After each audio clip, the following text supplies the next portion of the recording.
Welcome to my presentation, in which Umineko shall be solved. The sources for Red Truths and summaries come from the 07th expansion wiki. Just in case you were curious, you wanted to make sure I wasn't putting my own twist on things. Legend of the Golden Witch, Red Truths. In general Red Truths, Kinzo is already dead at the starting time for all games. Before now, I have proclaimed that no more than 18 humans exist on this island. I will lower that by 1 for Kinzo. No more than 17 humans exist on this island. That excludes any 18th person. In short, this 18th person X does not exist. This applies to all games. When talking about the first game, Beato clearly declared that she guaranteed the identities of all unidentified corpses. Genji, Kumasawa, and Nanjo are not killers. In the second Twilight, with Eva and Hideyoshi in the bedroom, both deaths were homicides. It is not the case that, after the construction of the closed room, one of them committed suicide after committing murder. The murder was carried out with both the victim and the perpetrator in the same room. No method exists for the perpetrator to commit murder from outside the room. In the fourth Twilight, with Cannon in the boiler room, all of the survivors have alibis. Let us include the dead as well. In short, no kind of human or dead person on the island could have killed Cannon. Cannon did not commit suicide. Cannon did not die in an accident. In the 6th to 8th Twilights, Genji, Kumasawa, and Nanjo in the parlor. Maria, who was in the same room, did not kill them. And of course, their 3 deaths were homicides. I guarantee the identity of all unidentified corpses. Therefore, there were no body double tricks. Natsuhi's death was a homicide. There are no unidentified corpses, and all of the survivors have alibis. The bullet buried into Natsuhi's forehead was not fired from her gun. The thing that shot Natsuhi wasn't a trap. It was a real shooting murder with the gun raised and trigger pulled. Note: none of these comments were made in the first arc itself. The Red Truth is introduced in the second arc. These Red Truths are all said by Beatrice or Lambda Delta at a later part of the story.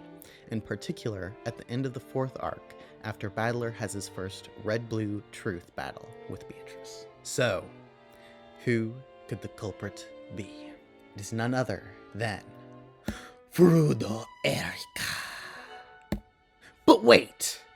Erica is introduced in the 5th game. So how can she be the culprit?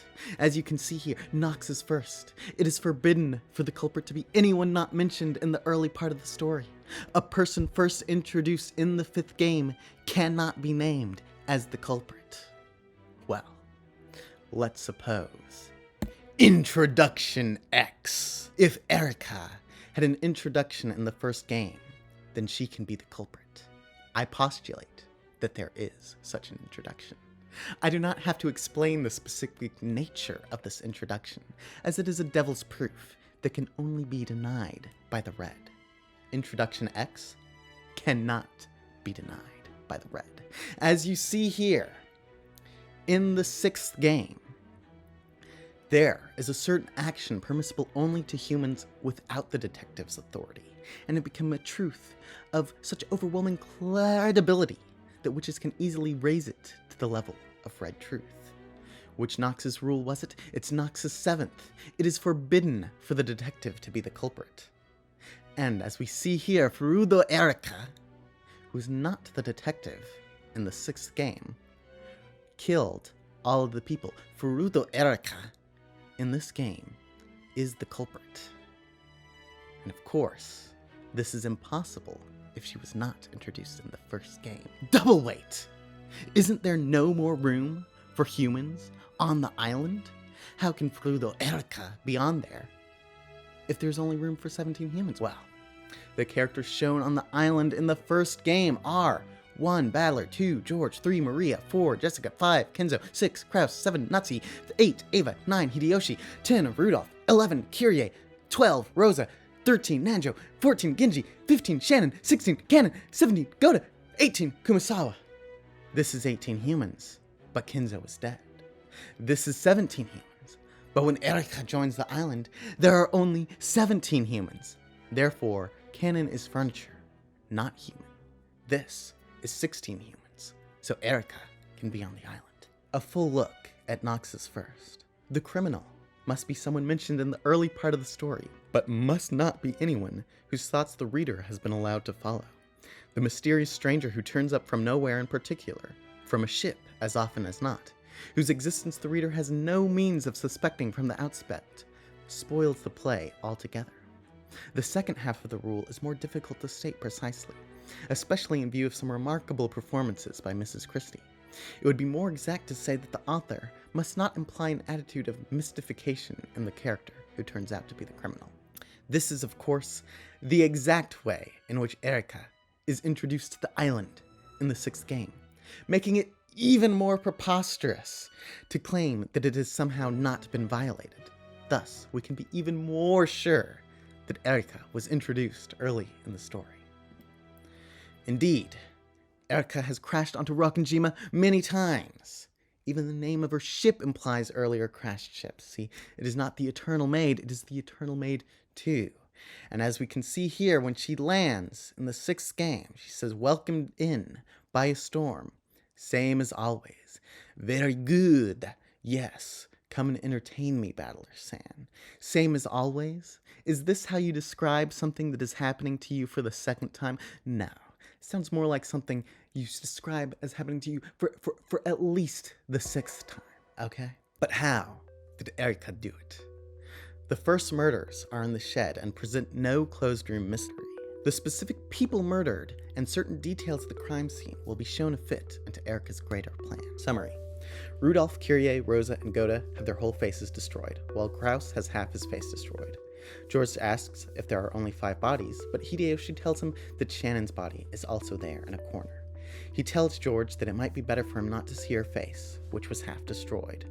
Battler wonders why the culprit would even draw attention to the bodies by painting the symbol on the shed, and concludes that the culprit aims to send some sort of message to the survivors. He also realizes that Ava's immediate family was spared from the deaths, and that Ava, being the only surviving sibling, had the most to gain from this. This next paragraph is not about the shed murders, it is about Ava and Hideyoshi.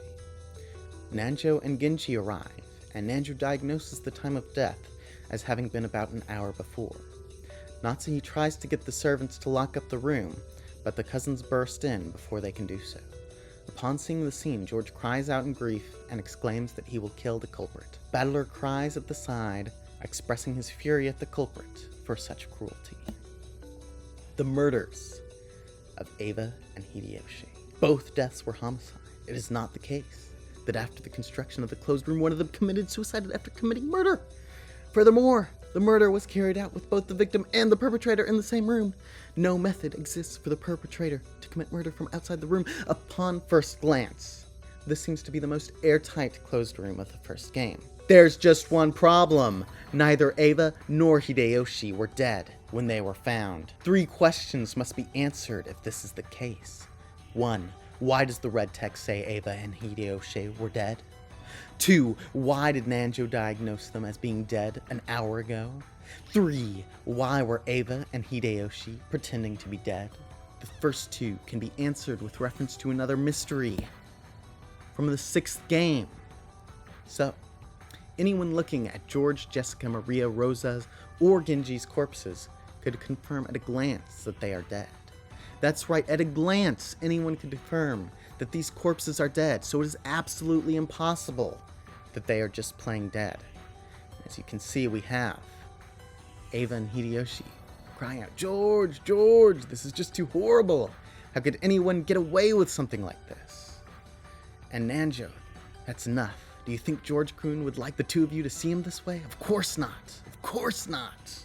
But of course, when that scene was occurring, the characters were not dead. They were playing dead. When this court was opened, Lady Lambda Delta made a proclamation. She said this was a 24-hour answer session. The death's proclamation was made at 24 hours on the 2nd day, at the end of the game. That does not deny the possibility that the murder occurred after the morning of the 2nd day, after the so-called discovery of the crime. And guess when? When was the red text for Ava and Hideyoshi declared?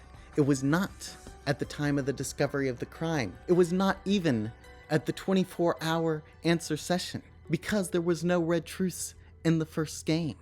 This was said all the way in the fourth game, okay? So as we can see, Eva and Hideyoshi did not have to be dead at the time of the so-called discovery of the crime. Nanjo is the only one to touch the corpses. The closest anyone else gets is George. Here's what it says. Natsuhi touched George's shoulder with her hand, but he violently shook her off. George fell over beside Eva and buried his face in the bed in front of his mother's face, wailing. Then he pounded on the bed with his fist, over and over again. Now, of course, stuffing your face into the bed, crying, wailing, slamming your fists on the bed, this is not the best position to put yourself in to be able to notice that Eva is very calmly, subtly breathing in and out, ever so lightly. Couldn't tell while he was doing this. So, Furudo Erika persuaded Eva and Hideyoshi to fake their deaths, persuaded Nanjo to confirm their deaths, used this fake closed room as an opportunity to impossibly burn Kinzo and kill Cannon in another room, when she would have had to have been hiding in the room at the time if it was a real closed room. And then she re-killed Eva and Hideyoshi. But how did she convince them to go along? Nanjo is simple. He is well characterized as a coward. Furthermore, we just saw him earlier go along with faking the deaths of several characters. Furthermore, he has been pretending that Kinzo is alive for over a year now. Nanjo's willingness to lie about the state of corpses could not be more well established. Simply threatening him and promising to spare him if he lies would convince him to do so.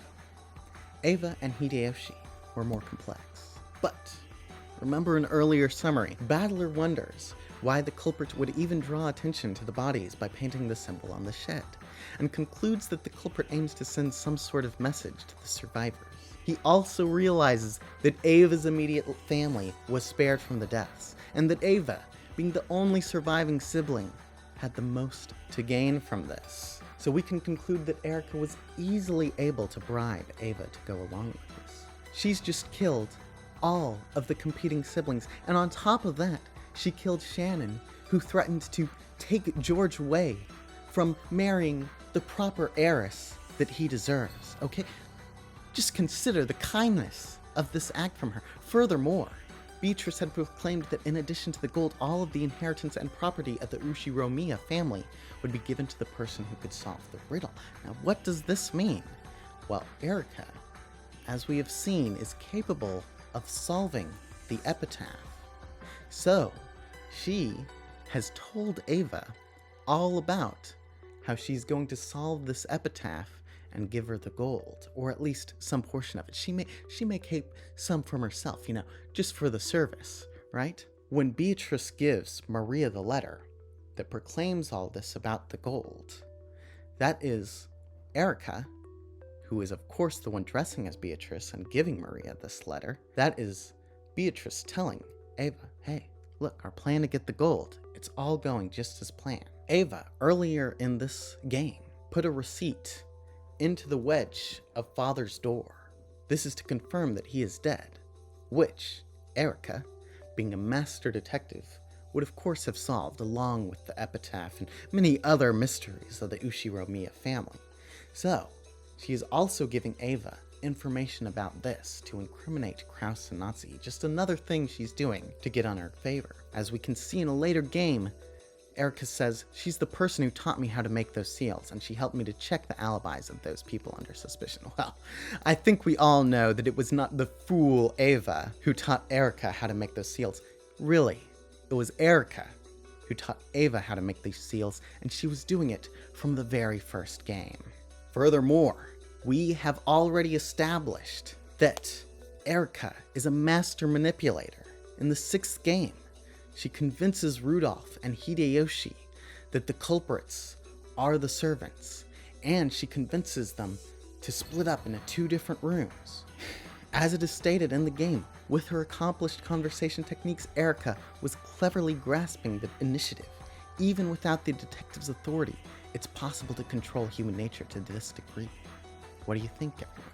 In the same game, she also manipulated Battler into giving her the duct tape after he earlier denied it to her. So even the game master she can manipulate in this way. From this point on, it's simple. Burn Kinzo. Kill Cannon. Kill the adults in the parlor, while Maria, who believes you are Beatrice, looks away. Hide in the room and escape while the corpses are being examined. Kill Natsuhi with a gun, and then kill the rest of them and mutilate their corpses. And now, there's just one more question. Why done it?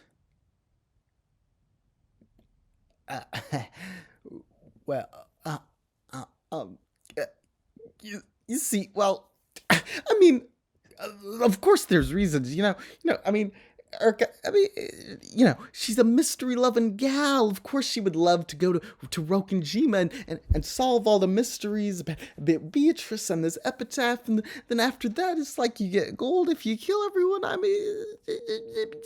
Whatever. Simply by the existence of Nox's Seventh, this level of reasoning is possible for the Quotist. So what do you think, everyone? Turn of the Golden Witch, Red Truths. General, the only master keys are the ones held by the servants, one key each. After the master keys came into Rosa's control, never did any of them leave her hands, except for the time when she lent one to Battler to unlock Natsuhi's room. No one else can go by Cannon's name. A different person can't claim that as their name. They would definitely never mistakenly think that any other person was Cannon. As for the chapel murders, only one key to the chapel exists. It is impossible to unlock the lock to the chapel with anything but the chapel's key. When the door to the chapel is locked, it prevents any and all methods of entry or exit. The six definitely entered through this front door. This morning, Rosa definitely took an envelope out of Maria's handbag, and from that obtained the genuine key to the chapel. The key to the chapel truly was the object inside the envelope I gave Maria. The envelope that I handed over to Maria and the one that Rosa opened are the same thing. From the time Maria received her key to the instant Rosa unsealed the envelope the next day, the key passed through no one's hands. There were no doors with auto locks other than Kinzo's study. The 6 people were already dead by the time they were discovered. All of their deaths were homicides. All 6 were genuine victims and did not take part in a mutual murder. There was no simultaneous murder. There was no one hiding in the chapel. Therefore, the shut-in murder, like you say, does not work. When the 6 were killed in the chapel, the culprit was inside the chapel. As for Jessica's room, first, there are absolutely no types of hidden doors. This door is the only way in or out. The only way to lock this door is with Jessica's single key or the master keys, only one of which is held by each servant. However, the window is locked from the inside. Cannon was killed in this room. When locked, entry is not possible by any means. No trick could have the effect of locking the door from the outside without using a key. Servant room. The keys are kept in the key box in the center of the servant room. There are several keys to the servant room, but all of those are inside the key box. Entry or exit is impossible except for the single door and the single window, and those were both locked. The door and the window do not permit any kind of entry or exit when they are locked. And obviously, it is impossible to unlock the door without a servant room key or the master key.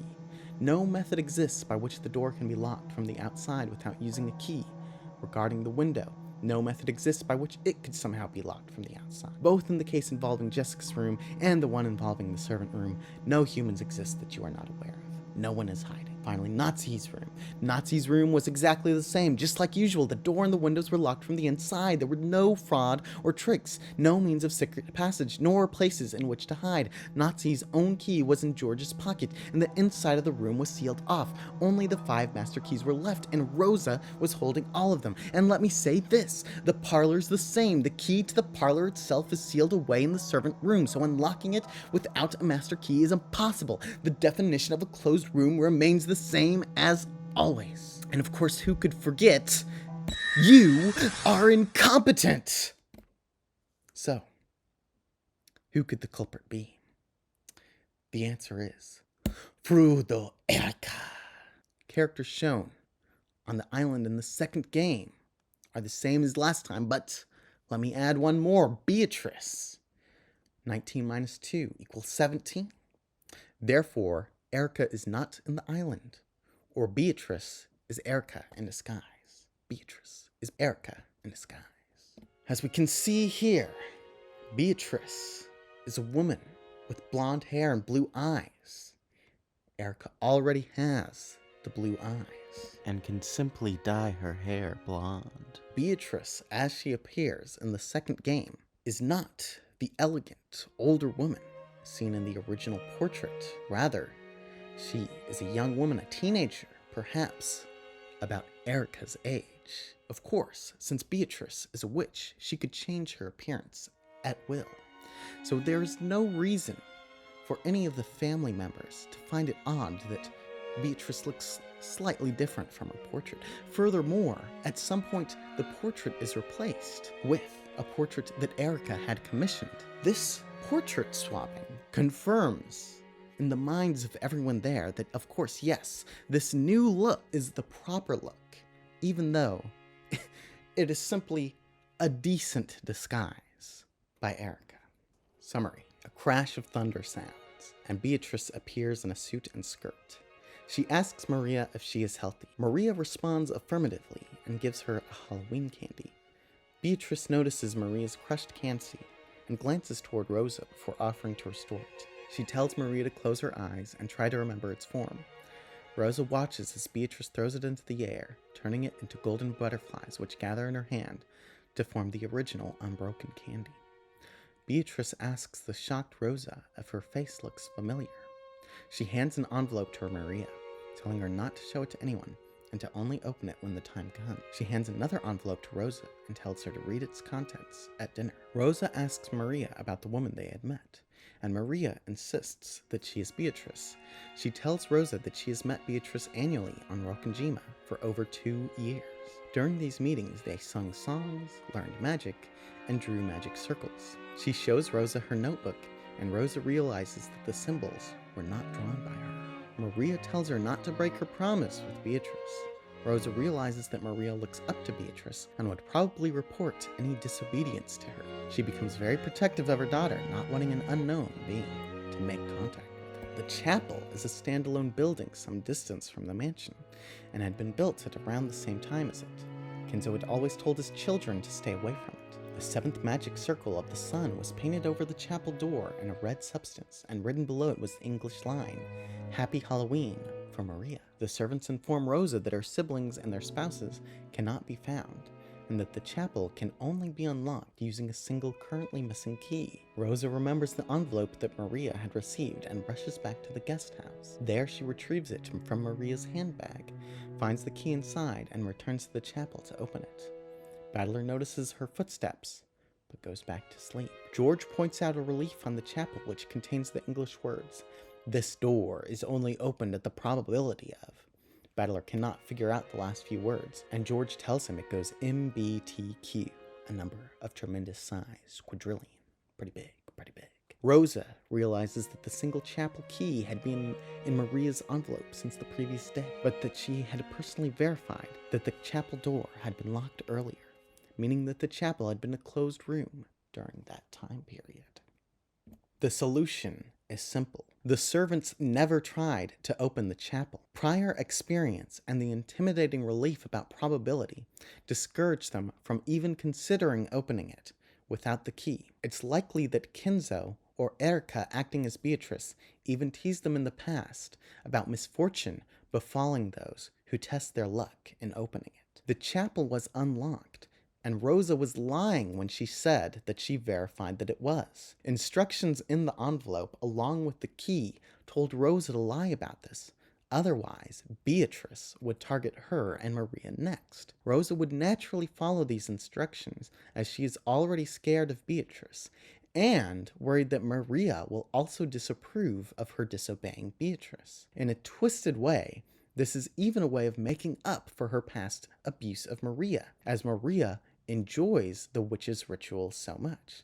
This is all a happy Halloween to Maria. Just further evidence that Kinzo is, warning people, do not open the chapel unless you have the key and my permission. Strict instructions not to approach it unnecessarily. Even now, approaching the chapel would make them afraid, as if Father might get angry and hit them in the face. Hit them in the face, okay? So it's like that. Even if there's not a curse on the chapel, Father's still gonna slap you in the face like that. Summary. They find the first magic circle of the moon inscribed on the door to Jessica's room, and Goda uses his master key to unlock it. Inside lies Jessica's corpse, face down on the floor in a pool of blood, a stake stabbed into her back.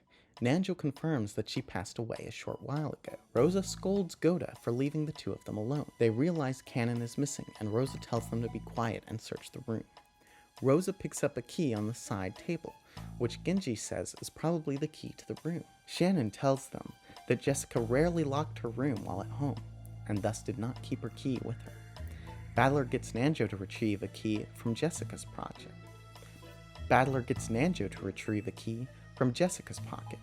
which Genji identifies as a master key. Battler thus concludes that Cannon had no way of locking the door. Beatrice applauds Battler's argument, but informs him that he has fallen into a trap and now needs to explain how the door was locked.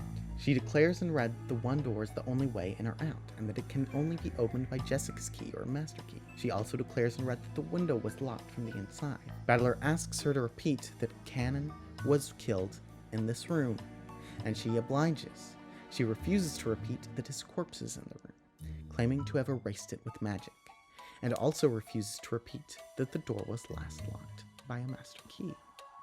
Again, a simple solution. Jessica's room was locked with her own key. Another key was placed inside the room to act as her key. There are plenty of room keys, including all of those of the chapel murder, unaccounted for. So this is an easy trick to pull off.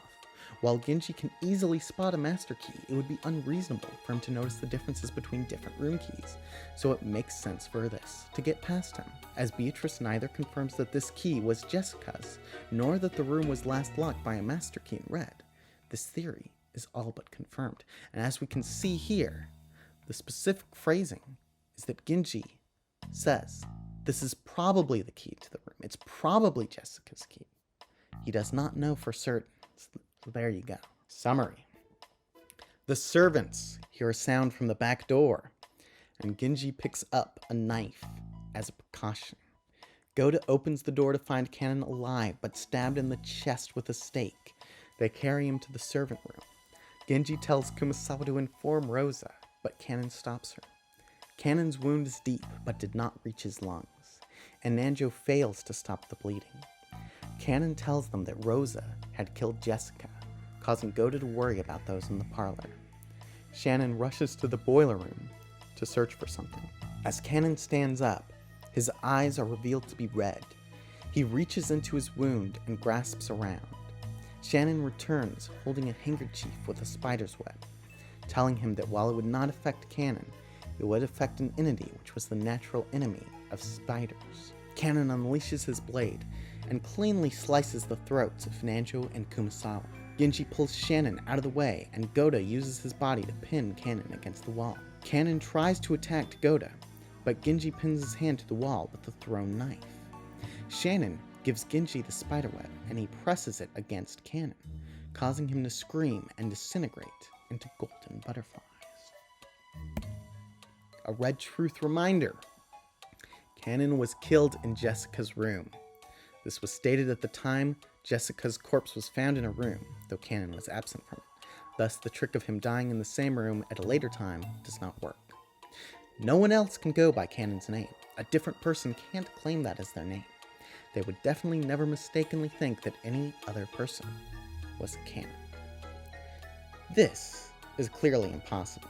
Fortunately for us, supernatural scenes not witnessed by Battler are not guaranteed to be legitimately portrayed, or even portrayed accurately to the psychology of those present. A clearer picture will emerge by seeing how those present describe the incident to Rosa et al. The person was stained with blood and had a large wound. We carried the person to the servant room, and Dr. Nanjo immediately began first aid. It was a very deep wound. Genji-san, you saw it, right? Who came in through the back door? At first we believed that person was Cannon. You see, he was alive after all. My theory was correct. By at first, you mean that your impression changed later, right? Yes. I cannot explain with words what happened after that. He killed Dr. Nanjo and Kumasawa, then disappeared. At that time, he was definitely not Cannon. George-sama, I'm fully aware of how hard it must be for you to believe all that so suddenly. After all, even though I saw it with my own eyes, I grow less and less sure of what I actually saw. I'm sure I saw it, and I'm sure I got into a fight too. And yet, I almost feel like it was all an illusion. I happened to hear it from Kumasawa-san once, a long time ago. Evil spirits lived on Rokkenjima, and they, feared spiderwebs. And they say there's a legend that people treasured spiderwebs as amulets. And, right at that moment, I think I was also a bit confused. These testimonies mention nothing about Cannon speaking, or his eyes turning red, or the culprit instantly vanishing upon being touched with spiderwebs. The solution? Cannon was fully dead when Erica propped him against the door with a thud. Nanjo was so overcome by the sight of a patient in need that he started operating before confirming whether Cannon was even alive. When Erica entered the room and started killing people, they were so shocked that they couldn't process things properly and jumbled themselves into believing that Cannon transformed, not that Erica had entered the room. Erica simply left the room after being attacked with the spiderweb. In shock, the group also left the room before noticing that Cannon's body was still there. What? Do you not like that solution? Is it not good enough for you? Well, how about this? When Cannon's corpse was found, Cannon was not only seen, but heard. His body had been affixed with a tape recorder, playing the sounds of his own heavy breathing. To complete the appearance, a large object was stuffed into the back of his mouth, giving him an appearance of permanent panting. No one could fault Nanjo for wanting to operate in this circumstance. And how did she get these recordings? Well, earlier in this game we saw that Erica was repeatedly interacting with Shannon and Cannon. As you can see, Cannon was frequently exasperated by these interactions, and so thus it would have been easy for her at the time to record snippets of him gasping, breathing heavily, exhausted. When the time came, Erica used a flashbang to shock and blind the inhabitants of the servant room and entered unnoticed. While the victims of her flashbang were still blinded, she took Cannon's corpse and hid it under the bed. Erica used a spare pair of servant's clothes and red contact lenses to appear as a demonic Cannon, seemingly instantly swapped with the Cannon she placed under the bed. So shocking would this transformation be that Erica would not even have to re-dye her hair to be black. Any discrepancies could be like the red eyes chalked up to a witch's whims. Nor would the change in gender be a problem. After all, Cannon-kun could easily be mistaken for a girl, and Erica is flat-chested. She pads while dressed as Beatrice. This does not contradict the read that they would not mistake someone for Cannon.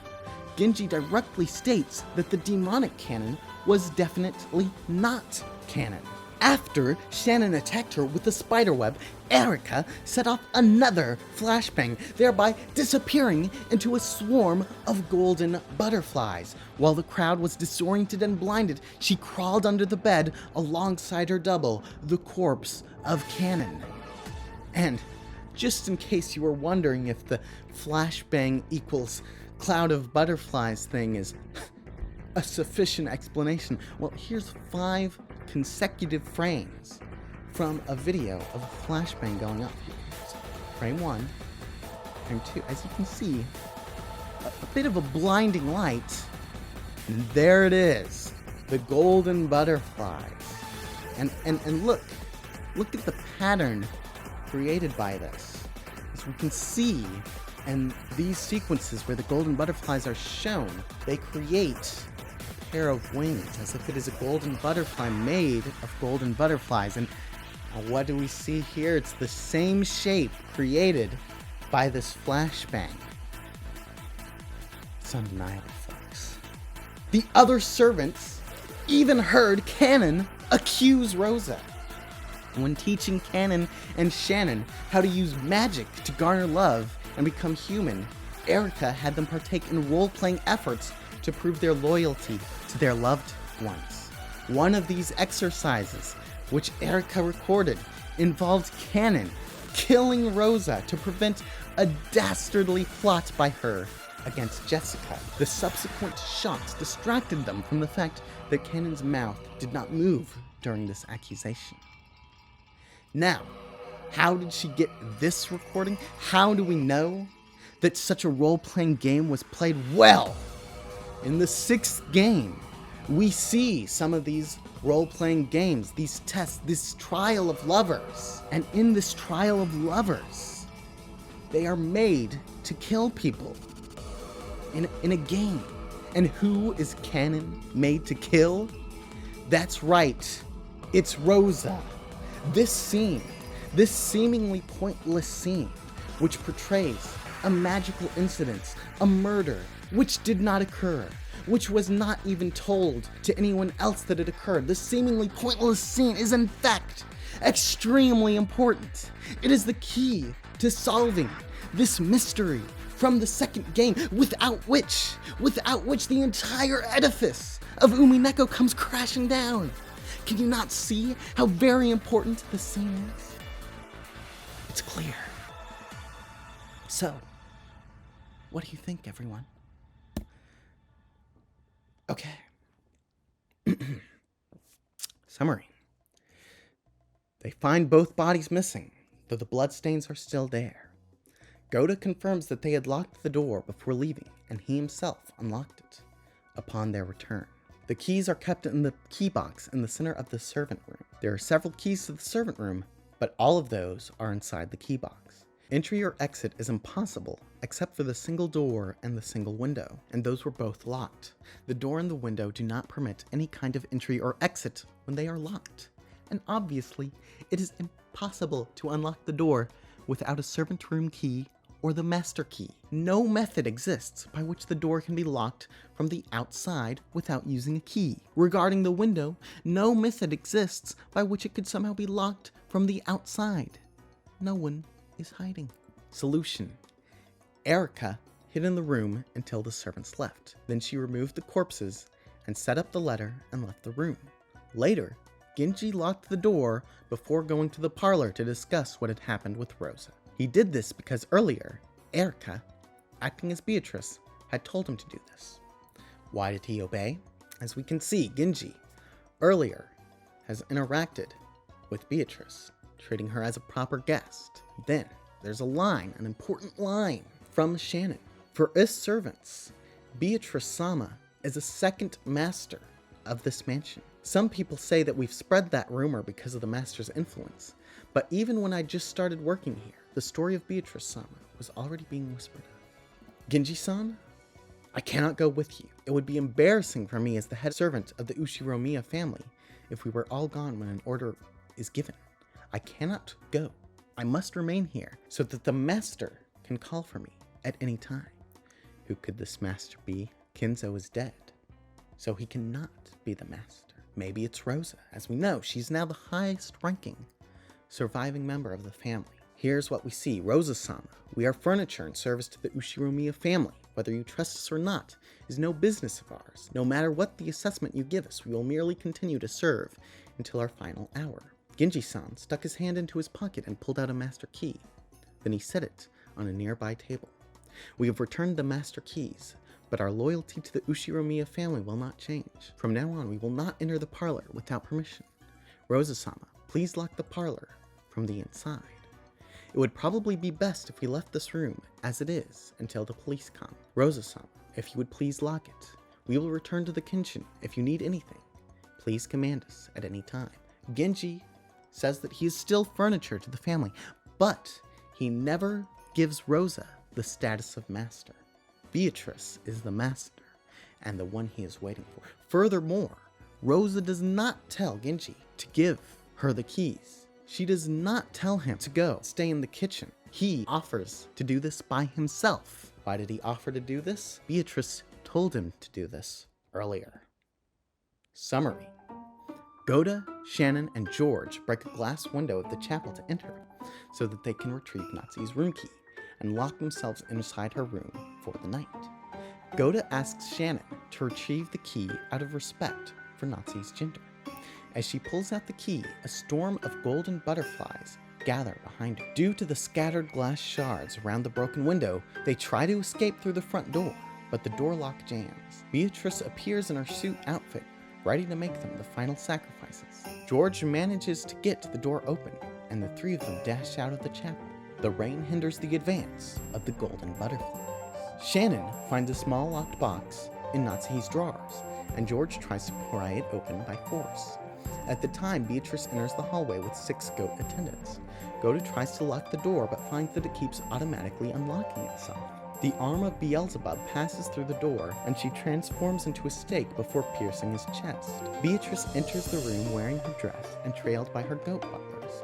She declares Shannon and George to be the next sacrifices, and begins taunting Shannon about having lingering regrets, telling her that she will be killed before spending her first night with George. George successfully opens the box. Shannon materializes a cylindrical energy barrier around herself and George, which wipes out the golden butterflies in the room. Beatrice remembers that Shannon is Kenzo's furniture, and remarks that she has matured more than Cannon. She transforms one of her goats into a red-eyed Cannon and orders him to attack them. Shannon's barrier repels Cannon's slashes and turns him into gold butterflies. Beatrice observes that the spirit mirror is lending her power, but tells her that she cannot currently fully draw it out. She mocks Shannon as furniture, but Shannon asserts that she is not, remarking that she finds Beatrice pitiful. This provokes Beatrice, who tells Shannon that she has forgotten the days when she had been so desperate to be with George that she licked her shoes.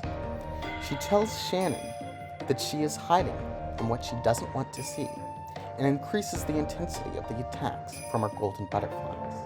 Shannon apologizes to George for failing to protect him, but George tells her that he is happy enough with what she did. She asks George to tell her that he loves her as a final favor, but Beatrice kills them both in the middle of his words. Whew, there's still more. Genji fearlessly does his nighttime rounds of the mansion. Rosa and Battler had fallen asleep sometime before they were awoken by his knocks. Genji informs them that he has found the bodies of Nanjo and Kumasawa, and Rosa decides to verify them for herself. Before they leave, Rosa checks the doors and windows of the room.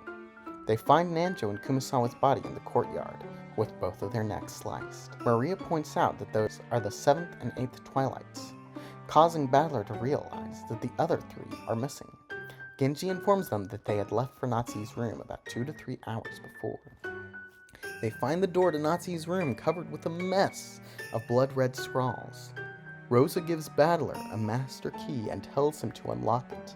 They find Goda's corpse face down on the ground, a stake stabbed into his chest. George's body lies on the side wall with a stake wound to the stomach, and Shannon is slumped face down over the dresser with a gaping hole in her head and a fallen stake beside her. And just to remind you of the red truth, Natsui's room was exactly the same, just like usual. The door and the windows were locked from the inside. There was no fraud or tricks, no means of secret passage, nor places for which to hide. Natsui's own key was in George's pocket, and the inside of the room was sealed off. Only 5 master keys were left, and Rosa was holding all of them. And let me say this, the parlor's the same. The key to the parlor itself is sealed away in the servant room, so unlocking it without a master key is impossible. The definition of a closed room remains the same as always. Solution. Along with instructions to lie about the chapel being locked, Rosa's letter contained instructions to leave the chapel key in location X at time X after the killings of Nanjo and Kumasawa. The red truth only states that Rosa always had the master keys with her, so this method works, as she did not necessarily always have the chapel key. After picking up this deposit from Rosa, Erica entered the chapel and wait for the servants and George, armed with many flashbangs and fireworks to light shit up. These did not work as well in the rain, as water naturally deters the lighting of fireworks. Goda could not lock the door, as Eric had already grabbed the door handle and fully twisted it open by the time he stuck the key in. The supernatural occurrences in Natsu's room need not be explained, as none are confirmed in red or even described to those not present in the room. Despite that, we could explain some occurrences. For instance, the arm reaching through the door at Goda could be the door handle repeatedly slamming into his chest, weakening him until he could not hold back Erica anymore. If the door only opens inward, then Erica would not have the handicap of the door slamming into her like this, explaining her ability to overpower a grown man. Rosa's letter gave further instructions to return to location X at time Y after the killings of Goda, Shannon, and George, to retrieve the chapel key and a piece of candy for Maria.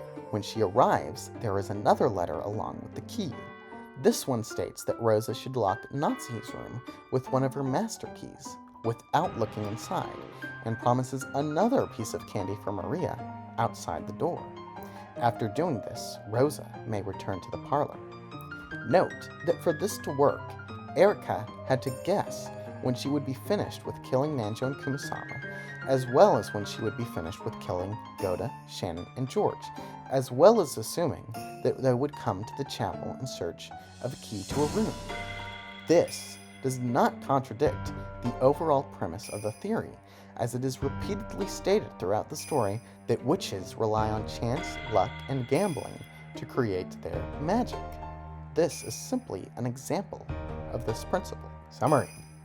Rosa sends Genji away, suspicious of his sole survival in the servant group. Upon entering the parlor, she performs a thorough check of the room. As he sits down, Battler notices an envelope on the table and opens it to find another letter along with the magic circle that meant discord. The letter warns that they are running out of time to solve the epitaph, as the ninth twilight would be starting soon. Rosa calls Maria to her side and points her gun at Battler. Having concluded that he is a wolf, she accuses him of placing the letter and pretending to find it, stating that she had seen nothing on the table upon entering the room and knew that Maria did not approach it. Battler objects that he has no reason to take part in the culprit's scheme and that his parents and relatives were also killed. Rosa suggests that Battler is actually an imposter after the family's wealth, who had taken advantage of Battler's 6-year absence to impersonate him. The witch's game record is shown, this time with Rosa stated to have denied the witch. Rosa bursts into the chapel and demands that Beatrice show herself, finding no one there. She wraps one of the gold ingots in a blanket and carries it along with her gun. Maria laughs creepily, telling her that she will soon meet Beatrice in the Golden Land. Rosa had thought that Beatrice was a human masquerading as a witch, but now admits that she is a real witch. Solution. Maria placed the letters there. We have no reason to trust Rosa's claim that Maria didn't go near the table, and this also doesn't preclude her from tossing them onto the table from some distance. Rosa could have been given these letters at any time. Since she is adamant about following Beatrice's rules, she would have held on to them for days to deliver them at the time Beatrice requested. Rosa denied the witch because the letters with instructions always kept her privy to the fact that the witch had practical means to achieve her magic. Later, Erica showed her Trick X, which convinced her that she had been dealing with the witch all along. It is not necessary to speculate what Trick X is, as the existence of the trick with the demonic cannon is proof enough that Erica could create a trick that would convince Rosa. Am I forgetting something? Ah, yes. The Spirit Mirror. Note that the following is my own summary, not that of the 7th wiki. At the beginning of the arc, Shannon is shown going to a small offshoot island of Rokkenjima, with a shrine containing a spirit mirror. She has been sent on this mission by the witch, further evidence that Beatrice is indeed a physical presence on the island, to become a human capable of love. She arrives via a motorboat, which she says she has just recently learned how to pilot. There is no reason for anyone besides Beatrice to teach Shannon how to boat. Erica arrives to the island via boat, so we can assume that she knows how to pilot them and can teach Shannon how to do so. But why does Erica want Shannon to break the spirit mirror? Remember when I said that I had no explanation for the why done it?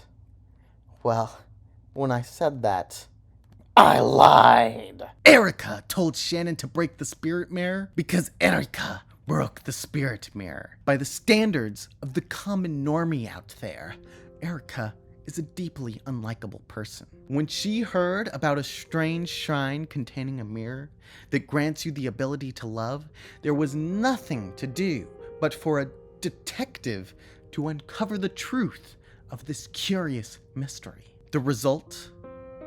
And anyway, if you really find it that hard to trust me, we're through. Stay away. Just go home, bitch. I don't love you anymore. Don't cry, damn it. It's disgusting. Just die. Stop shouting, damn it. You're annoying the neighborhood. Just get the hell away from me and never come back. First move, I demand that you provide evidence that I've been cheating. Counter with the blue truth. I present 84 points of circumstantial and physical evidence.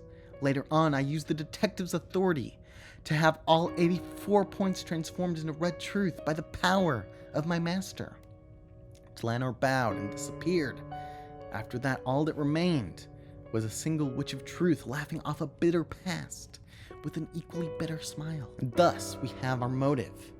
Erica attempted to solve her failing love life with the Rokenjima spirit mirror. At first, it seemed to work, netting her first boyfriend, but the relationship ended in disaster as he cheated, leaving her soured on love for life. Thus, she returns to Rokenjima, disguised as the witch Beatrice, and gets revenge by subjecting others to the same false hope of love, all the while planning an ultimate mystery in which she kills all those that believe in Beatrice, sullying the name of Beatrice and magic as mere murder instruments in the process.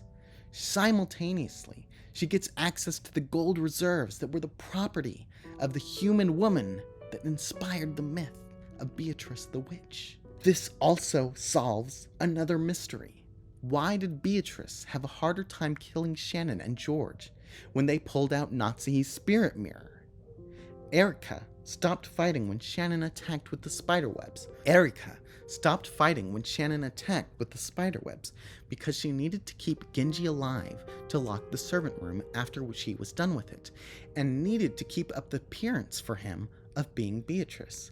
So she reacted to the spiderwebs as Beatrice would. She earlier pulled the same trick on Genji with the scorpion by Kenzo's door. The sound of burning flesh was easily created with the same tape recorder technique she used to make the corpse of Cannon speak. No one was kept alive in Nazi's room, however, so there was no need to pretend to be Beatrice. But the spirit mirror is Erica's whole motivation and a reminder of her most painful memories. Inevitably, seeing it would produce psychic damage that would temporarily cease her efforts. This further explains a mystery in the 6th game. The Beatrice shown killing Nazi in this arc is deterred by the spirit mirror, but unaffected by spiderwebs and scorpions. This confuses the older Beatrice, really a framing device for the audience, whose sole purpose is to call attention to this mystery. But from this perspective, the answer is simple. All of Erica's murders in this game were in private, so there was no need to keep up appearances, and thus, the only anti-magical item to affect her was the one which she had a personal, painful connection with. Just like the adjacent metaphorical scene of Cannon killing Rosa, this metaphorical scene of Beatrice killing Natsuhi forms the solution to a mystery of the 2nd game. It is only natural for these two games to be tied together, as they are the two which focus the most on love, and the mocking games of love that Erica uses to humiliate Cannon and Shannon for the crime of wanting what she once wanted, and now knows she can never have. Finally, this solves the mystery of why the shrine was burned down. Erica made Shannon retrace her steps as part of a humiliation game, but she also did it to create a narrative for the return of the witch. She told Shannon that her magic was trapped in that mirror, in fact a replacement mirror for for the one she already broke. And then, when Shannon broke the mirror, she started to make her magic known, starting by burning down the shrine, an act which doubled as a cathartic destruction of the Torii, which had mocked her with the false promise of love. And so, simply by the existence of the spirit mirror, this level of reasoning is possible for the Quotist. So what do you think? Banquet of the Golden Witch, Red Truths. Yeah, no, we're skipping straight to the summaries on this one. Let's go summary. Shannon's corpse was found first in the mansion parlor, where the locked door and windows had created a closed room. Beatrice defines a closed room as one where all types of direct intervention or remote interference between the inside and outside are impossible. Transmission of intent, such as via a voice or knock, however, is still allowed. She also confirms in red that there are 5 master keys. The adults had found an envelope containing her master key and the key to the second-floor guest room beside her corpse. In that room, they found Kumasawa's corpse and an envelope with her master key and the key to the third-floor waiting room. They subsequently found Gota's corpse, his master key, and the key to the second-floor VIP room. There lay Genji's corpse along with the master key and the key to the boiler room. Kenzo's burnt corpse had been found there along with the chapel key. Finally, they found Ganon's corpse in the chapel alongside his master key and the key to the parlor. The closed rooms thus formed a single loop, where all the relevant keys had been locked inside the loop. All 5 master keys were discovered, each in the pocket of one of the servants. The individual keys were found inside envelopes alongside the corpses. In short, all keys related to the linked closed rooms. No key could be returned from outside the room using the crack of the door, the crack of the window, vents, or any place of the sort. All of them had what appeared to be gunshot wounds that were fatal. Murdering them from outside the room would have been impossible. I shall say more with the red. When the 5 other than Kenzo were killed, the killer was definitely in the same room as them. I already proclaimed in red at the time that there were no suicides. Furthermore, all of the doors and windows on the 6 rooms are normal. No device exists which can lock them without a key, such as an autolock. These 6 are all dead. Kenzo, Genji, Shannon, Kanon, Gota, and Kumasawa. The 6 died instantly. However, Battler-sama, only the victims are inside the rooms, and no other people exist inside the rooms. The 6 were not killed by traps. None of the 6 committed suicide. So, who could the culprit be? Furudo Erika. Solution. As we can see here, Beatrice gives a definition for closed rooms, and then she and Virgilia confirm one by one that each of the rooms fits Beatrice's closed room definition. Well,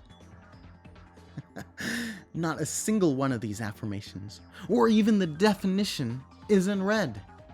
While we can assume that the doors were all locked, as the adults had to use keys to open them, and that the parlor windows were locked, as they smashed them to enter, we cannot assume that the windows to the other rooms were locked. Aside from the parlor, the rooms are the boiler room, which has no windows, the chapel, which no one would have thought to check before they found the key to it, and rooms located on the 2nd or 3rd floor. This ensures that the adults would enter via the parlor windows, and not via another, more inconvenient window, which they could have discovered to be unlocked. After placing the bodies in all 6 rooms and the keys in 5, Erica simply had to climb up through the window into one of the 2nd or 3rd floor rooms, leave the keys there, and then exit again through the window, making sure that it appeared to be firmly shut, despite not being locked. The family adults consider taking shifts to stand guard, but none are willing to be the first to go to sleep. They turn their attention towards solving the epitaph. While most of them leave, Ava remains fixated on the epitaph. Rosa questions her, but Ava scolds her for ignoring the chance to steal the headship from Kraus. She asks Rosa if she noticed anything about the epitaph. Rosa observes that the 10th Twilight writes the phrase Golden Land as some shit in Japanese, what the fuck, instead.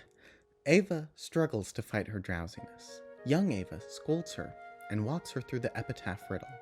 She tells her to forget about the sweet fish and try to link the river to something else. An idea flashes in Ava's mind, and her younger self tells her to verify it in an atlas. Ava wonders what to remove the 6 characters from, and young Ava advises her to think of it more simply, like a child's riddle. As she flips through a book, she begins to realize the meaning of the Sweetfish River. She gets stuck on the fact that the village could refer to many places, but young Ava pushes her to figure out what it means. As Ava figures out the meaning of the shore, the pieces begin to click in her mind.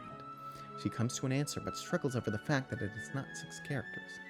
Young Ava tells her to find a way to read it as 6 characters, leading her to figure out the form of the Golden Land's key. Finally, she suggests to Ava that there is only one place that could serve as the keyhole for this key. Ava is led through the rain to the entrance of an old underground passageway. The room Ava enters is ornately decorated as if it were the residence of the witch. Within it lay the mythical 10 tons of gold arranged in an orderly pile. She decides that Beatrice is no more than an illusion, and that young Ava, who gave her this chance, is the true Golden Witch Beatrice. Ava runs into Rosa upon ascending the staircase, and they both point their guns at each other. Rosa tells Ava that she has no interest in the headship and would gladly acknowledge Ava as the successor, as long as she receives her portion of the money. They lower their weapons, believing the risks of murder to outweigh the gains of monopolizing the gold. Both of them affirm that they trust each other more than the other siblings, and Ava takes Rosa to see the gold room. A red truth from the previous game. Beatrice, I keep my promises. If you solve the riddle of the epitaph, you should be able to reach the Golden Land. When you do, the ceremony will end. No more people will die. We have no confirmation, like the other truths which are said to apply to all games, that Beatrice keeps her promises in the 3rd game in the same way she does for the 2nd game. But it is best to operate under this assumption. Doubly so, as the fact that the gold was found in the 5th game and people kept dying is repeatedly described as strange, though admittedly, this strangeness is also not confirmed in red. Despite this, the gold was found and people kept dying. What's going on? Solution. In this game, Erica disguised herself, note the blue eyes, as young Ava rather than as Beatrice. The disguise needn't to be perfect, as the actual Ava does not have a photographic memory of what she looked like 30 years ago. Erica did this as she noticed that Rosa was dangerously close to solving the epitaph. Not wanting to call off her murder spree or give up the role of playing the witch perfectly, she found a loophole by solving the epitaph herself, with Ava as her witness. This way, no one who was not a witch could solve the epitaph and thereby call off the sacrifices. Indeed, as we see in the tip section, Ava Beatrice solved the riddle of the witch's epitaph and was welcomed as the new Endless Witch. She did not encourage Ava and make her solve it, she solved it for her. Alright. So, here we go. Rosa and Maria died. The causes of their death were as Nanjo diagnosed. Rosa's and Maria's deaths were homicides. After Jessica was injured, Ava was constantly under Battler's supervision. Battler is neither the culprit nor an accomplice. By this, we can establish a perfect alibi for Ava. There are no more than 18 humans on the island. No life forms other than humans have any connection to this game. Kinzo is dead, Kraus is dead, Natsu is dead, Hideyoshi is dead, George is dead, Rudolph is dead, Kyrie is dead, Rosa is dead, Maria is dead, Genji is dead, Shannon is dead, Kanon is dead, Goda is dead, Kumasawa is dead, Nanjo is dead. Those 15 are all dead. Battler is alive, Ava is alive, Jessica is alive. Ava was with you the whole time, so committing a crime was impossible for her. Of course Battler-kun isn't the culprit. He wasn't foregoing an alibi for her, and he took the possibility that she was the culprit into the account, watching her actions carefully. No chance existed for her to do anything suspicious. In short, at the time of the crime, only Nanjo and Jessica were in the serving room. Ushiromiya Jessica has not committed murder. She was not involved with Nanjo's murder. Her eyes were completely covered, and it's impossible for her to carry out a murder like that. And here's a bonus. Neither Ava nor Battler killed Nanjo, nor were they involved. The culprit who killed Nanjo was neither Battler nor Ava nor Jessica. Jessica's eyes were completely covered and murder was impossible for her. No actions caused by Jessica's body had any relation to or influence on the murder of Nanjo. This also applies to Battler and Ava. In other words, no matter how much you try to struggle and interpret it, neither Jessica nor Battler nor Ava is the culprit who killed Nanjo. Nanjo's death was a homicide. Of course, it was with a direct method of murder, not a trap. A weapon was ready, and he was killed with it from point-blank range in front of him. The culprit appeared openly before Nanjo's other's eyes, and as they both looked at each other's faces, the culprit killed him. The red only tells the truth. Absolutely no factors other than humans participated in this game board, in response to the suggestion that animals or robots may have been involved. The one who killed Nanjo was definitely a human with their feet on the ground, held up a weapon, and killed with it, right before his eyes. From here, everything is simple. All the murders were carried out by Erika in a totally conventional manner. This only seems challenging for Battler because he does not know that Kinzo and Cannon don't count to the total number of humans, and he is constantly being distracted by fantastical imaginings of off-screen events and irrelevant questions like what was going on in Kyrie's head. In the end, when Ava shoots Battler, this is not a reflection of Ava's guilt, but rather a result of Ava herself having no one to suspect but Battler. Two odd truths are, no life forms other than humans have any connection to this game, and absolutely no factors other than humans participated in this game board. The latter is obviously false in the sense that various objects were a part of the game, though this can be chalked up to poor phrasing. The former is confusing given that Cannon is not a human, but is clearly connected to the game. One can only speculate that human is being used in two senses here. Of course, we will still solve the matter of George's escape from the window. Summary. The survivors returned to the guest house. The two guns and master key that had been with Rudolph's group had not been with their corpses. For additional security, they set the chains on the doors and barricade them with furniture. They also pulled down the shutters on the windows so that they cannot be opened with a master key. Kraus, Natsuhi, and Ava guard the first door. Beatrice watches him and remembers a single weak spell that she can still use with her current power, albeit with the help of another. She speaks to George, offering to revive Shannon without requiring any compensation. She requests his help for this, and George easily accepts. George opens his eyes and sees the witch before him. She tells him to be quiet as she cannot preserve her form in front of any more humans. Knowing that they cannot exit via the first floor, she opens a window with her magic and invites George to float through the sky with her. George follows her lead and is shocked that he is able to fly. Beato tells him that he must not doubt the magic or he will fall. The two head for the mansion. The three adults try to fight off their drowsiness. Ava wonders to herself if she had been the one to kill Hideyoshi.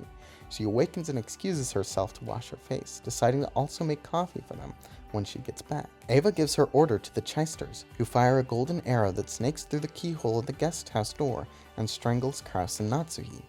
The gold snake then drags them out of the guest house. Ava returns from the bathroom but finds the parlor empty. She wonders where they had gone patrolling and waits for them to return. Solution. Erika entered the guest house before the others did.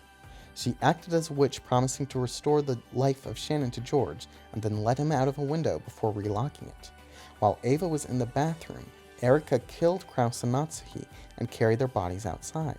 Natsuhi believes they are on patrol, so she would not consider a debarricaded door odd. Kraus and Natsuhi would have to debarricade to get out, just as Erika does. Erika went to the mansion instead of returning to the guest house. Since she told George to go to Shannon's body and attempt to revive her, she knew exactly where to find and kill him. Simply by the existence of the epitaph. This level of reasoning is possible for the Quotist. So, what do you think? Alliance of the Golden Witch, Red Truths. Ushiromiya Battler, I will now kill you. And right now there is no one other than you on this island. The only one alive on this island is you. Nothing outside the island can interfere.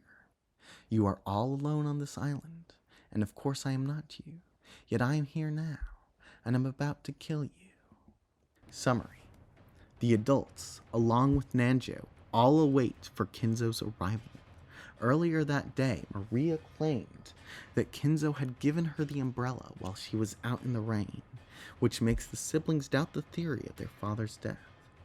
Kumasawa and Goda then entered the dining hall, as Kinzo had supposedly wanted all servants to attend the family conference as observers. Shannon joins afterwards. Just then, Cannon and Genji enter the dining hall along with Kinzo. Kinzo tells them that he is disappointed at every one of them for not being able to solve the epitaph's riddle all these years until now, and suspends the use of the epitaph to choose his successor. He also denies Kraus as being the successor to the headship, much to Kraus's dismay. He denies all his other children as being fit to be his successor and declares the Ushiromiya family to end with his death. Nanjo steps in and attempts to smooth things over between Kinzo and his children, citing their success for creating their own happiness through their homes and children. Kinzo is convinced and decides to hold a test to see if any of his grandchildren are qualified to be his successor. Kinzo then tells the siblings the true purpose of this family conference is for them to assist in a ceremony to revive Beatrice and open the door to the Golden Land. He would offer 13 people as sacrifices. Kinzo explains that if anyone desires to gain his fortune and leave unharmed, they can either escape from being sacrificed and solve the riddle, or kill him. Kinzo summons Chester 45, Chester 410, and Chester 00 and orders them to pick 6 sacrifices at random. Natsuki, Rudolph, Hideyoshi, Genji, Ava, and Rosa are then shot subsequently in that order. Kinzo then summons Ronove, Virgilia, and for the first time, Gap. Kraus, Kyrie, Cannon, Shannon, and Nanjo are all swallowed up by Gap's holes as Goda and Kumasawa escape. All of those who met at the family conference acknowledged the presence of Kinzo. No person would mistake Ushiromiya Kinzo by sight. No matter what disguise might be used, they would not mistake Ushiromiya Kinzo by sight. Kinzo's life or death status is the same at the start of all our games. The setup was not different for the 4th game alone. So, who could the culprit be? Frudo Erika. Solution. Erika appeared as Beatrice to Maria and told her to say she had come as Kinzo instead. Maria complied, as she is always willing to do what the witch asks of her. Goda and Kumasawa are accomplices of Erika. Some combination of threats and bribery with the gold accomplished this. Erika may have also used a trick X to convince them she was Beatrice. Goda slipped GHB, gamma hydroxybutyrate, into the tea he had prepared, which caused those who drank it to suddenly fall asleep. Some of those sleeping bodies were killed by Erika, while the others were detained inside the mansion. If you want to know more about GHB and why it is not, drug X, you can read it right there. All of those who met at the family conference acknowledged the presence of Kinzo does not mean that they saw him alive, only that they claimed to have seen him. Since Goda and Kumasawa were collaborating with Erika, of course they told the children her story about Kinzo. The other adults corroborated via the phone while they were kidnapped and being threatened with death if they did not repeat the Kinzo story. Summary. Note: the 07th Wiki's summary of the 5th arc is incomplete. This is my own summary. Accuse me of lying, of distorting the story, if you wish. But this is how I gotta do it. The children are lured out to the guest house one by one over the phone to various locations on the pretense of a test for their worthiness to inherit leadership of the Ushiromiya household. After hearing his mother die over the phone, Battler is called for his own test, which is to take place at the front entrance of the mansion.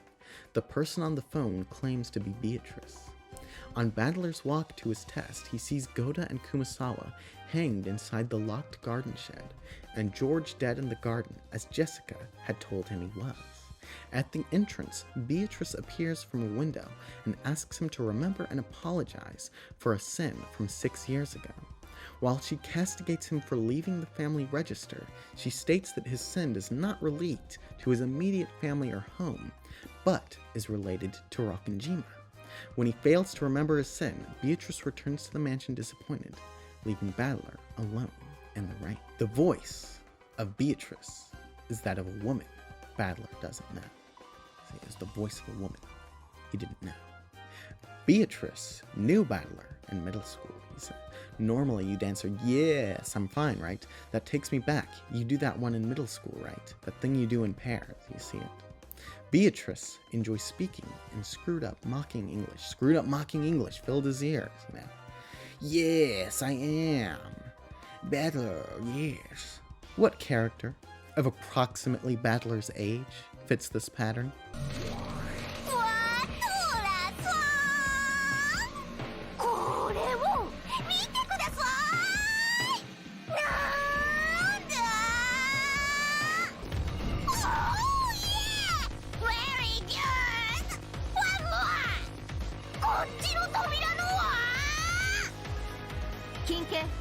まり部屋のガムテープの封印と知りたてまつれ。Oh my god! さあお二方、そしてどうぞお茶の間のテレビの前の皆さんもご覧ください。双方の部屋の扉、ガムテープの封印をどうぞご覧ください。さあそのどちらもどうですか？破れてますか？破れてませんか？さあ高らかに赤き真実でお願いします。死で申し上げる。どちらも破られていないものと知りたまえ。破られていない封印とはすなわち未だ何者の出入りも拒みたることの証と知りたまえ。封印を破らずしての出入り、改めて言うに及ばず不可能と知りたてまつれ。 Summary.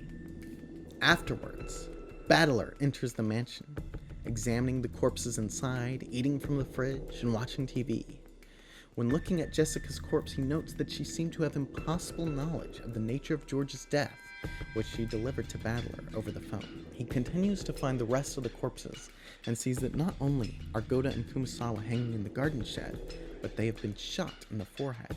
He concludes that they must have been hung up so as to make it clear to witnesses that they were dead. If they had been shot without being hung, they would slump to the floor outside the line of sight, and one could assume they had left or were lying down. Cannon's corpse fell down a well, and Cannon could not be confirmed by Battler to be dead, but his death is verified by the Red. Battler is the only person left on the island. All of this takes place over 24 hours. Solution. Jessica's impossible knowledge of George's death was accomplished by the same method as the invention of Kinzo's massacre. Erica told Jessica how she was planning on killing George and made her tell Battler this over the phone, promising her either life if she complied or a more painful death if she didn't. Goda and Kumasawa were told to pretend to hang themselves in the garden shed. They were told that this would make the others fully believe that they were victims, rather than coming to suspect them as accomplices. Then, after Battler entered the mansion, Erica left and shot them through the open window in the garden shed, their false hanging leaving her with a clean shot. See, I rounded the corner, knocked on the small latticed window there, and opened it. It's an open window. The other adults were detained in the mansion, likely in the room that Kyrie was left in. They were taken one by one to be killed in the woods, leaving the impression of a trail of bodies leading from Kuadorian to the mansion, when the process was actually the opposite. Finally, Kyrie was killed while delivering a final message to Battler over the phone, presumably under threat of a more torturous death. Summary. This is from the 07th wiki again. Ange meets with Professor Utsuki at a restaurant to discuss the crime of Rokenjima. Ange asks him about the message bottle that was declared by a fisherman sometime after the talk surrounding the Ushiromiya library came to light, similar to the first message bottle found by the police after the accident. Professor Otsuki claims that although both letters matched each other's handwriting, it was doubted if Ushiromiya had been their author, as they appear to be written by a much older person. Both letters describe two different accounts of the 2 days of the family conference, but both end with a tragedy, as well as both letters cite Ushiromiya Eva as one of the victims. Anne shows Professor Otsuki Maria's grimoire, and they confirm that the letter written by Beatrice inside the diary matched the handwriting of the letters from the message bottles. Solution. The message bottles were written by Erica. I remind you of an earlier summary. Rosa asks Maria about the woman during these meetings. They sung songs, learned magic, and drew magic circles. She shows Rosa her notebook, and Rosa realizes that the symbols were not drawn by her. Since Erica dresses as Beatrice and has access to Maria's diary, the handwriting must be hers. Furthermore, Erica is the only character who would plausibly use the message bottle technique. Erica is a boat pilot who is capable of intentionally crashing into an island during a storm. She must know the common locations for fishing boats and the wind and wave patterns of the area. Therefore, she could calculate the precise time and location of when and where to drop the message bottles to make sure they would find their way to where other boaters could find them. No other inhabitant of the island is known to possess any skill in boating, and thus to suggest anyone else wrote the messages is preposterous. This also solves another mystery. When Beatrice calls Battler on the phone to prepare him for his test, she says, "Come to think of it, even though we slapped each other with abuse so many times over and over again, this is the first time we've had a conversation like this on the board during the game, isn't it? How very fresh." She says later, "Almost like solid ramparts, strengthening the guard around you, and through multiple games I have advanced pieces one by one, split them apart, and cornered them, leaving your ramparts bit by bit." I see, perfect, I see. She thinks this is a game.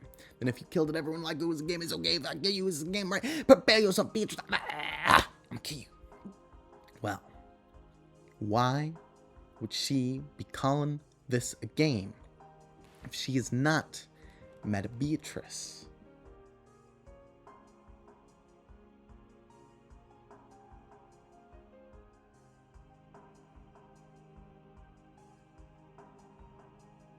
Solution. Erika wrote 2 tales of the Rokenjima murders, which we can assume correlate to the first 2 episodes, with the second one introducing the meta world. Erika said that she would let Battler live if he remembered and repented for his sins. If he had lived and corroborated that the culprit on the island had referred to there being multiple instances of the murders and a game board, Battler, and another higher Battler that interacted with Beatrice directly, it would be really shocking to people and drive much speculation. Of course, Battler did die. Ushiro-miya Battler, I will now kill you. And right now, there was no one other than you on this island. The only one alive on this island is you. Nothing outside the island can interfere. You are all alone on this island, and of course, I am not you. Yet I am here now, and am about to kill you. Solution. Beatrice, when not a role played by Erika, can be seen as a manifestation of the rules of the game. The game rules state that many will die. The game rules state that many die if the epitaph is not solved. Furthermore, if Battler does not solve the mysteries of these murders, he must die as well.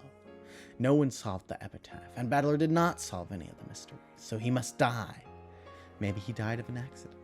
Maybe he suicided. It doesn't matter how. The game rules state that he must die, and he did. It was simply a death X. So, what was Battler's sin? 6 years ago, no person called Beatrice existed for me. The sin I am now demanding that you remember is not between Ushiro-miya Battler and Beatrice. Ushiro-miya Battler has a sin. Because of your sin, people die. Due to your sin, a great many humans of this island die. No one escapes. All die. Well, what was Battler like 6 years ago? Well, I'd probably like a Jessica-ish girl. If I'm crude, why shouldn't she be too? It'd probably be just perfect to have a rough, relaxed relationship where we could mess around without worrying about gender and be rude with no worries. The cousins and Shannon reminisce about what they were like 6 years ago. Battler is the main topic of conversation, though his own memories are hazy. Shannon remembers Battler's younger self very well and recounts an incident where he had told her, "I'll be back. See you again. I'll surely come for you, riding a white horse." Jessica relentlessly mocks his cheesiness, and Battler regrets his habit of speaking without thinking. She tries to get more stories out of Shannon, but Shannon decides to say no more out of respect for Battler. Battler notices that George seems to be especially friendly to Shannon, and asks Jessica if they are going out. Jessica confirms that they have been going out for about a year, but remarks that they have had feelings even before that. She tells him to keep this a secret. Battler thinks that they make a good match, and recalls that he had also taken notice of her back then. He himself had never committed to a serious relationship. Solution. In middle school, Ushiro-miya Battler was a rude person who spoke without thinking, didn't respect women, and mocked romantic tropes. Since his family owned Rokkenjima and the island has a deep history of supernatural rumors, he would use these to troll people.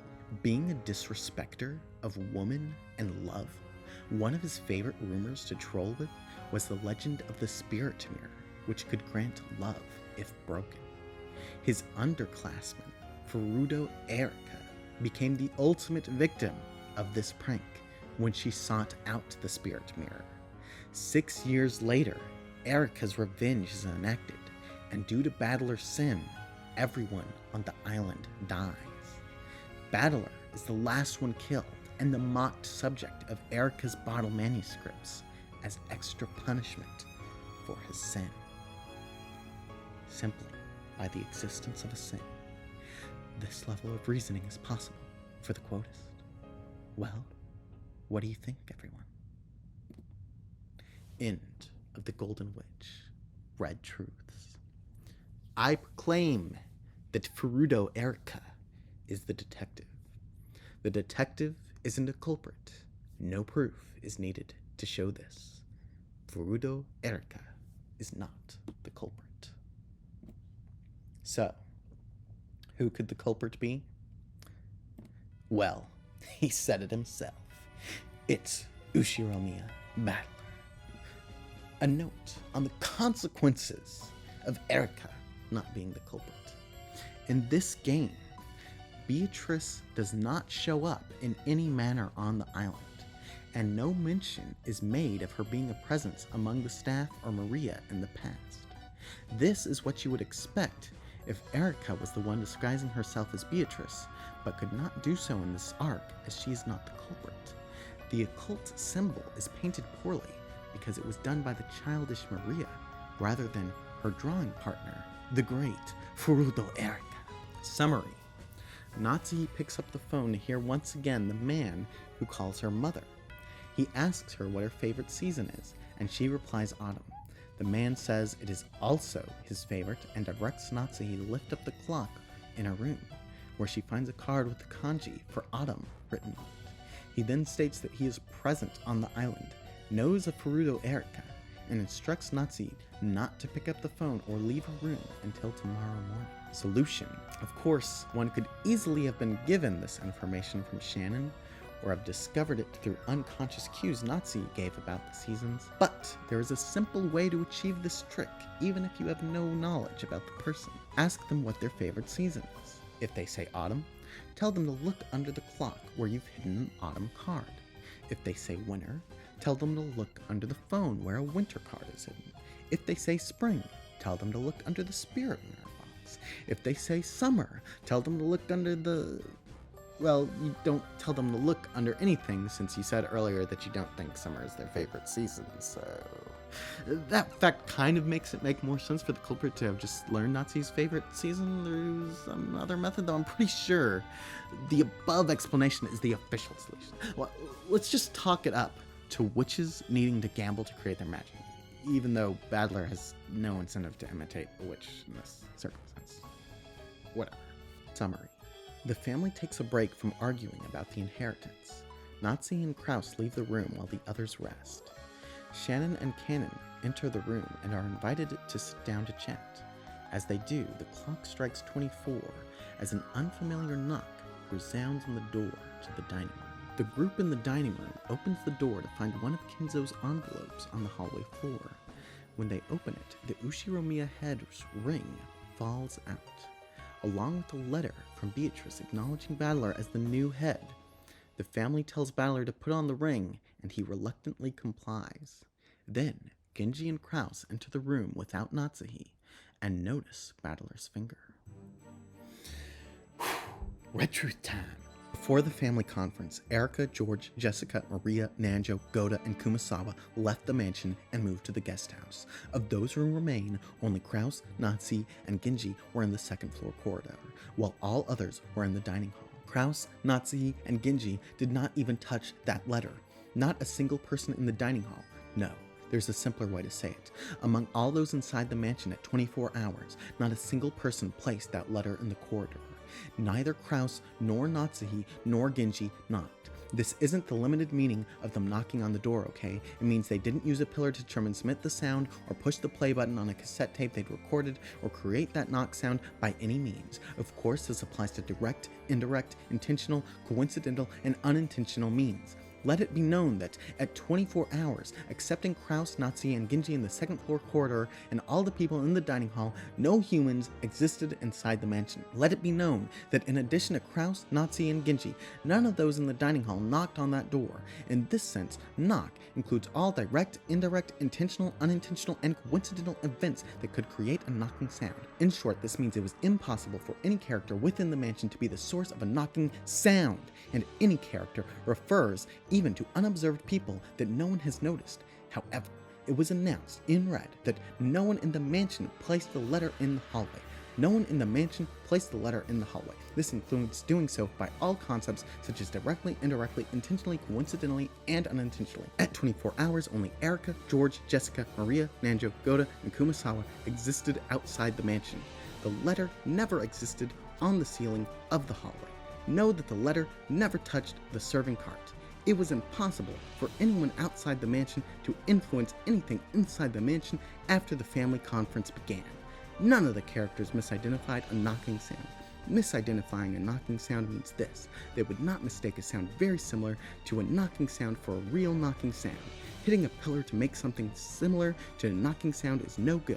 When you record a knocking sound on a cassette tape and play it back, it becomes the sound of the tape with a knocking sound on it and not a knocking sound, so that's no good either. In other words, every one of them would correctly distinguish a knocking sound of something truly hitting the door, and they definitely wouldn't mishear it. It is totally impossible that any sounds except hitting that door directly would be misinterpreted as a knock. To knock means someone hitting a door with their hand right, and none of them misinterpreted a knocking sound. Kraus, Nazi, and Genji were not involved with the making of the knocking sound. No one else existed inside the mansion, and that knock refers to the action of standing directly in front of the door and hitting it with a hand. Solution. Battler cut off Kenzo's hand and removed the ring from it. Under the pretense of a request from Beatrice, he got Maria to attach the hand to a toy car, pointed at the dining room, and set the car to go off at midnight. Attached to the car would be a letter from Beatrice with the ring attached. When Kenzo's hand knocked upon the door, the letter would be bounced off of the car. Battler did it this way because he is in the mansion and so cannot indirectly place the letter in the hallway, so he had to get Maria to indirectly place it there for him. Then, Maria was made to inform Genji of a request from Beatrice. He was to prepare for a car to hit the dining room at midnight and immediately pick it up and abscond to the closest hiding spot while leaving the letter where it landed. Battler's motivation is to keep all the gold for himself by creating a false narrative of the witch giving him the ring. He is able to justify this while pretending not to care about the gold and headship. But why so convoluted? While Battler has motive here to create magic, many of the steps in this process are completely unnecessary, since the witnesses of the event do not have access to the red truth, and so could not be assured that, e.g., no one in the mansion placed the letter there in any way. So why was it done like this? It's called We Do a Bit of Trolling. The game master of this arc is Lambda Delta, who enjoys teasing Burn Castle and her piece, and so she decided to create an unnecessarily impossible trick. In fact, this trick was originally achieved in a simple way, sensible for Battler. Genji simply knocked and left the letter there. But instead of letting Erika instantly solve the problem, Lambda Delta repeatedly rewrote her game board, creating ever more elaborate methods for the trick. She thereby trolls Erika and flexes her ability to get out of logic errors, though she never let this one become so dangerous as the one that trapped her in the past. Since the method by which Battler escapes his logic error in the 6th arc creates a nonsensical motivation for canon, we know that Lambda Delta is allowed to create this deranged setup in order to escape her self-imposed logic errors. Simply by the existence of logic errors, this level of reasoning is possible for the Quotist. So what do you think?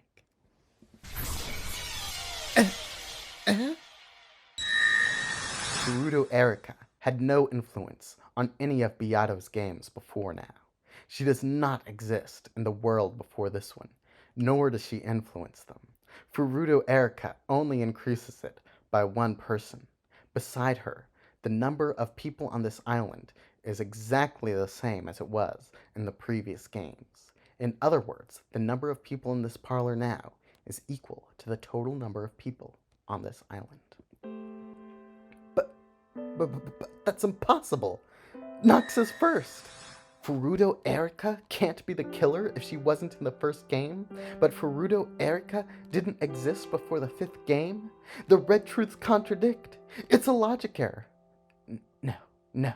Stay calm. I'm sure there's a way out of this. Let's see. How was the red truth introduced again? When I speak the truth, I will use red. Everything I speak in red is the truth. Aha! That's it. Beatrice only said that the red was the truth when she spoke it. Therefore, there's no reason to believe anyone else who says in red that Furudo Erika didn't exist before the first game. Or reason to believe Glan or Nox's statements about the rules of mysteries. Or how about this? There's another blatantly contradictory pair of red truths, and they are also about Furudo Erika. We can propose Exception X. Red truths relating to Furudo Erika are unreliable. I do not have to explain why this exception exists, because it is clearly true, regardless of why. Maybe it's like Furudo Erika is the Witch of Truth, right? So this is her witch power as a Witch of Truth. She can make false statements about her appear in red. That would be cool, right? What an awesome witch power! Regardless, it's impossible. The red truths cannot be resolved. The logic error stands firm. Therefore, our only choice is to ignore one side of the contradictory truths and choose the side that best matches the rest of the facts, since the evidence that Furudo Erika is the culprit is incontrovertible. We have no choice but to ignore the truth which says she can't be the culprit. No choice! That's that!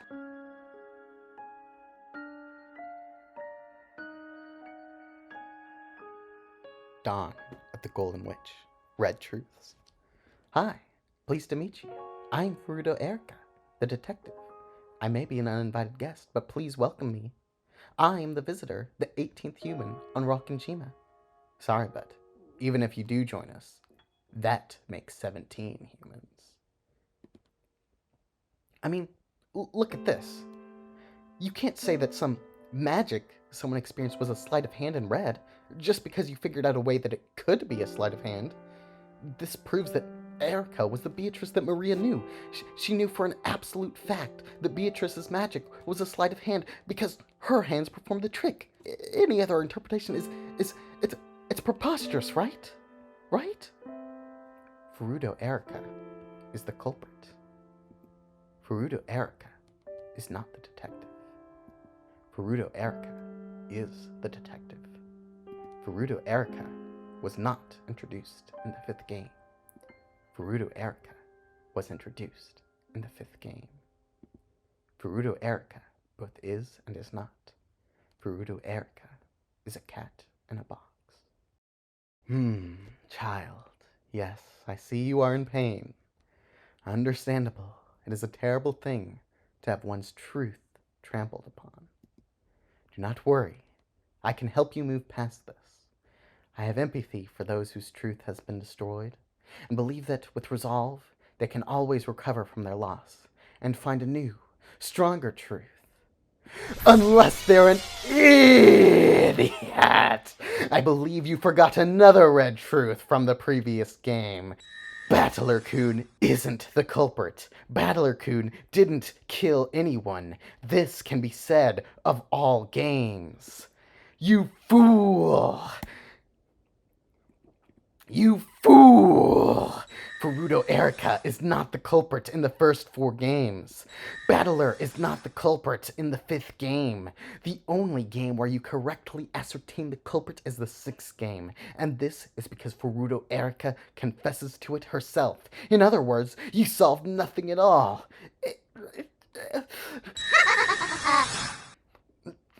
Well, but you see, when I said that the red truths, they could not be resolved, I lied. And how do you propose to resolve them then? let's start with these two truths. They are really no contradiction at all, if the statements refer to two different games. Just as Furuto Erika can be the detective in the 5th game and not be the detective in the 6th game, Furuto Erika can be the 18th human on Rokkenjima in the 5th game, but only the 17th in the 6th game. Let us propose Inhabitant X.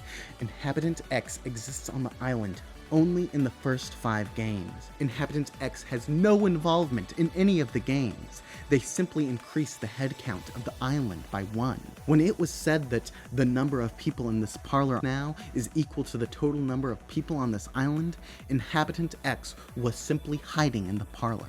Afterwards, they fucked off into the woods and did nothing at all, because they exist for no reason other than to make things more confusing. That's absurd. Besides, you haven't solved the much more important contradiction, that Furuto Erika both is the culprit of the 6th game and cannot be the culprit. Oh, I'm just getting started. As you can see, the island is now over capacity. It matters not though, as Genji is self-confessed furniture and should never have been counted. So, let us examine that ever-important number 19. Beatrice cannot be Furuto Erika, and yet everything tells us that Furuto Erika is the only person Beatrice can be. How can this be resolved? Let us propose Doppelganger X. Doppelganger X, henceforth referred to as Furuto Rika, is a human with the same appearance and skill sets as Furuto Erika, and the backstory and motivations ascribed to Furuto Erika earlier in this elaboration. Furuto Rika committed all the murders in the first 4 games in the way they were described as having been committed earlier. Nox's 10th, twin brothers, and doubles generally must not appear, unless we have been duly prepared for them. Bernkastel is a double of a certain character from Ryukishi 07's previous work. Furuto Erika is the double of Bernkastel.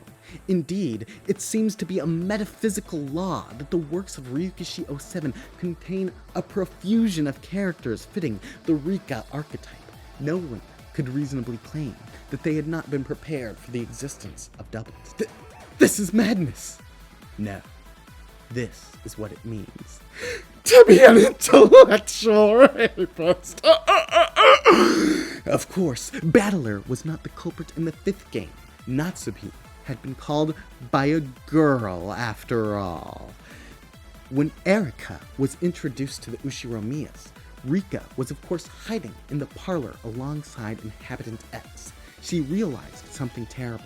Her twin sister had ended up on the same island as her, right when she was about to enact her grand revenge. The two were so similar, but whereas Rika loved creating mysteries, Erika loved solving them. She could believe that Erika happily took on the label of intellectual rapist that Rika had applied to her after Erika ruined their surprise birthday party.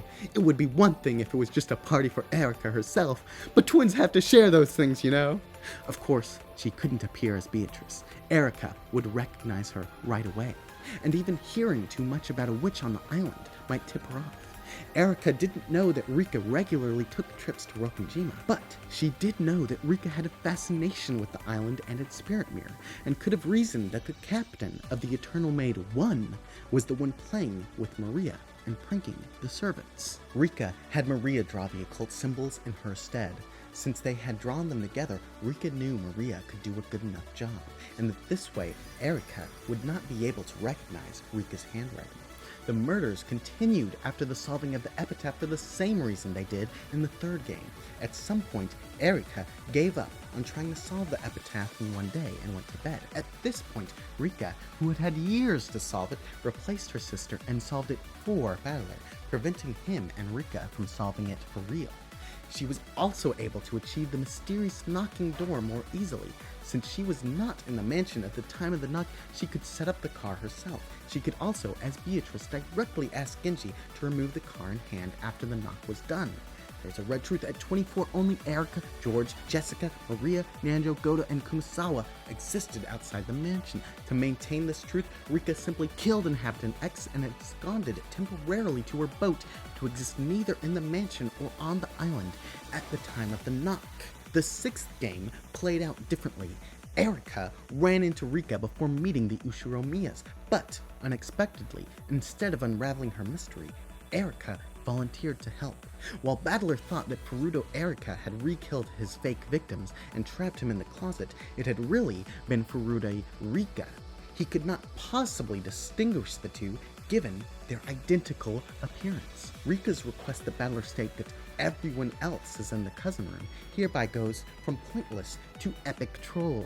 The person Battler thought he was talking to had told the truth to Hideyoshi. Erika joined Rudolph, Kraus, Jessica, Cannon, Goda, and Genji in the cousin room. The Rikas had made Battler admit that he had been tricked by their swapping act in the red without him even realizing it. The culprit is Furuto Rika. It was always Furuto Rika. Everywhere, every time, all of it, Furuto Rika. So, look at this face and know that this is the face behind the mystery of Rokkenjima. That this is the face that killed all of the members of the Ushiromiya family over and over again. That this is the face of evil. So, what do you think, everyone? Can't actually be expecting me to take that theory seriously, can you? But can you find a flaw in any of its arguments? Well, a theory needs a certain baseline level of plausibility to be given credence. Ha! Since when has any of this story been plausible in the slightest? Simply by the existence of contradictory red, this level of reasoning is possible for the Quotist. So, let me state it now. My blue truth! The twin sister of Furuto Erika, Furuto Rika, is the culprit in all games. Her motive is to sully the concepts of love, magic, and the witch Beatrice due to her humiliation by the spirit mirror myth, and to get revenge on Battler for spreading the myth. Rika can be shown to successfully create all the magic tricks required in service of the mysterious murders of Rokkenjima. Furthermore, her existence can be shown to be necessary in order to solve the seemingly contradictory red truths, thus making her the key to maintaining the consistency of the entire Umineko narrative.